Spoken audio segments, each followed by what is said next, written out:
អូ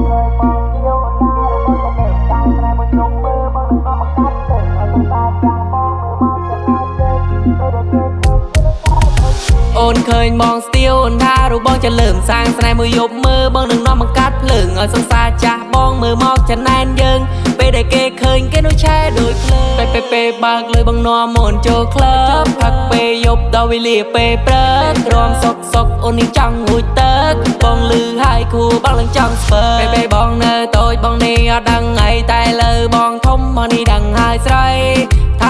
ថារូបបងនេះធ្វើអី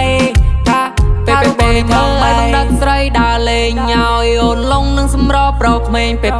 អូនស្វាំងបងបីអូនចូលគេងឲ្យអូនមានអារម្មណ៍ឲ្យដូចជាទៅភពផ្សេងទាញដៃស្រីក្មេងចូលបន្ទប់បិទចិនអូនប្រាប់បងថាអូននឹងខ្លាយភាពងងឹតបងមិនធ្វើអីទេគាត់ចង្អោយអូនផឹកមកកំដរបងភ្លេចរឿងអាដិតយប់មិញដូចជារៀងស៊ីសើអូនហៅបងនេះឡើងទៅជន់លើលេងបិទពួនឬក៏បុកស្នុកកើបាយរឹងអូនថាដេកគល់ឈើយេ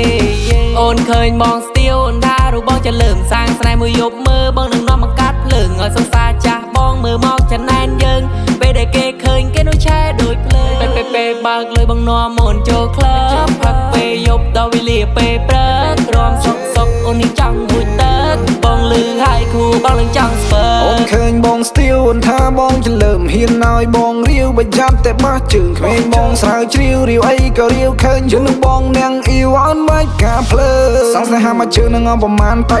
ចាំមកនាងឈុងចាយឲ្យបងកាយផ្លូវឆ្លងកាត់ព្រៃកាន់ភ្នំនៅតែខំទៅឲ្យតែអូនព្រមវេនផ្លូវចាំបងជួយកៅយូនេះផឹងអស់ប្រមាណចាំបងភ័យលុយបងនៅរោគ្មានពីណាគេមកថាទេពីមុនអត់តែលើវាមិនសូវឲ្យតែអូនសានមកមិនខាតអស់ប្រមាណទេបំបារំបំបងជាបរោះខ្លាំងជីងមិនបញ្ជាក់សង្គុំមកចង់ប្រនឹងបំបារំបំឲ្យយន្តស្រឡាំងកាំងយំនេះមិនសូវទៀងភ្លៀងហូតដល់ខែប្រាំងអូនឃើញបងស្ទៀវអូនថារូបបងจะเริ่มហ៊ានឲ្យបងរាវបើចាប់តែបោះជើងឲ្យសង្សារចាស់បងមើលមកចំណែនយើងជឿនឹងបងនាងអ៊ីវអនបាច់ការភ្លើពេលបើកលុយបងនាំអូនចូលក្លឹបផឹកពេលយប់ដល់វេលាពេលព្រឹករងសុងអូននេះចង់យូរតឹងហើយនៅពេលទៀបព្រឹងអូនដងពីផឹង